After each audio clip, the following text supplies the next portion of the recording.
New York State is pursuing lofty green energy goals. By 2030, that's in only 6 years, the state wants 70% of its electricity to come from renewable energy. And that's leading to a push of solar development all across the state. At the same time, schools are facing tightening budgets, with the possibility of state aid cuts in the coming years. A district at the tippy top of New York State wants to put those two trends together by powering its school with solar panels. That's today's story of the day. Support for Story of the Day comes from Long Run Wealth, an SEC-registered investment advisor in Lake Placid, providing comprehensive wealth management, retirement, and financial planning solutions. LongRunWealth.com. And from SciTech Business Solutions, training and consulting services to help businesses grow. More information at citec.org.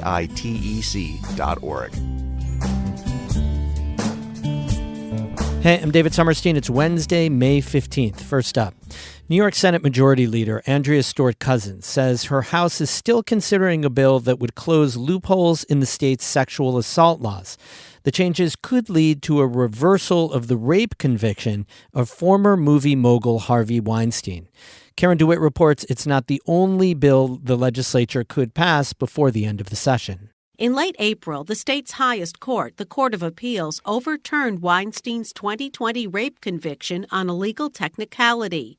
The judges determined that the trial judge allowed testimony against Weinstein that included allegations from 3 women about other sexual assaults that were not part of the case that was being tried. In a 4-3 decision, the court said allowing the testimony was an abuse of judicial discretion. The judges did not exonerate Weinstein's behavior. In response, Senate Deputy Majority Leader Michael Gianaris and Assemblywoman Amy Paulin introduced a bill to allow evidence of previous sex crimes to be admitted in sexual assault trials in order to show the accused's propensity to commit that act. We think this is critical to provide justice for survivors of sexual assaults and rapes in our state.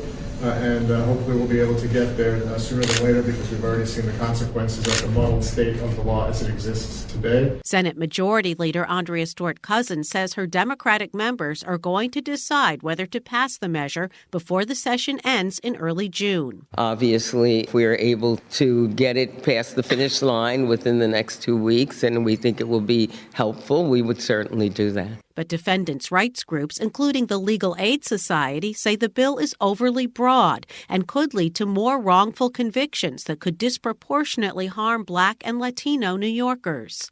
Stewart-Cousins, who helped shepherd in new laws that strengthen defendants' rights, including the 2019 bail reform laws, says those concerns will also be considered when her majority party members meet to talk about the measure. I think people are very concerned if there, is a loophole that would allow for the courts to feel there's some flexibility in decision making that we could close. I believe our conference is very interested in addressing that issue. If lawmakers approve the bill, the new statute could apply to future court action against Weinstein. The Manhattan District Attorney has said he plans to retry the case.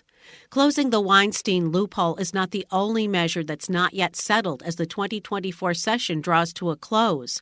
Senators approved a package of anti-domestic violence bills, but they say the New York State Assembly, also led by Democrats, has not yet agreed to them. Other items still undecided include whether to cut plastic packaging by 50% over the next decade, expand the state's bottle deposit law, and regulate children's access to social media platforms. In Albany, I'm Karen DeWitt for the New York Public News Network. A community effort to revitalize a century-old bandstand in Watertown's historic Thompson Park needs a final fundraising push. The project will also serve as a memorial for a longtime mayor of the city. Here's my story on that. Thompson Park in Watertown has major green space bona fides, a stunning view from what's known as Kite Hill over western Jefferson County and Lake Ontario, a golf course, a zoo, playground, tennis courts, and it has history. It was designed in 1903 by the sons of legendary landscape architect Frederick Law Olmsted. It's, has that legacy of, Central Park and Prospect Park. And so we take great pride in the fact that has the Olmsted legacy. Brian Ashley is the vice chairman of the Friends of Thompson Park. He's also famous in Watertown as the longtime anchor of the 6 o'clock news at WWNY-TV. One original Olmsted piece in the park is a stately stone bandstand. Ashley says one afternoon, people were excited for a concert there. And their concert was rained out. And the comment was made, well, if we had a roof on that bandstand, maybe we wouldn't have so many rainouts. So the Friends of Thompson Park started a fundraising campaign for a roof. The city promised $50,000, the Northern New York Foundation $25,000, and another $25,000 from former city mayor Tom Walker and his wife Mabel. He's been instrumental in doing many things at the park, planting trees, the revitalization of the American chestnut. He also was the one who began the concert in the park, which involved, at the time, the Syracuse Symphony, now the Orchestra of Northern New York, performing usually around Independence Day, and we get several thousand people come up for a free concert. Mayor Walker died last year. Ashley says the bandstand roof project is about $50,000 short of completion. Of what we want to call the Walker Bandstand, and finish this project off in honor of Tom and his and Mabel's many commitments to the city of Watertown. People who want to make a donation of any amount can send it to the Northern New York Foundation, and just note it's for the bandstand. David Summerstein, North Country Public Radio.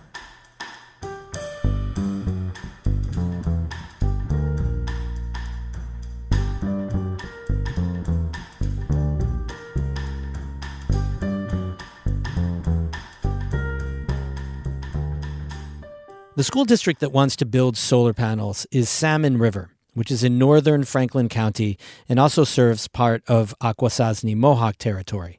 Catherine Wheeler paid a visit and has our story. Tall trees and brush outline the back edge of Salmon River School District's sports fields. The forest extends back. You'd think that's the edge of the school district's property, but it's not. So if you go straight out and over, that's where the 16-acre piece is going to be. That's Salmon River Superintendent Stanley Harper. He's pointing to a chunk of land off in the distance that he can't even see. It's where the district wants to put a 16-acre solar array.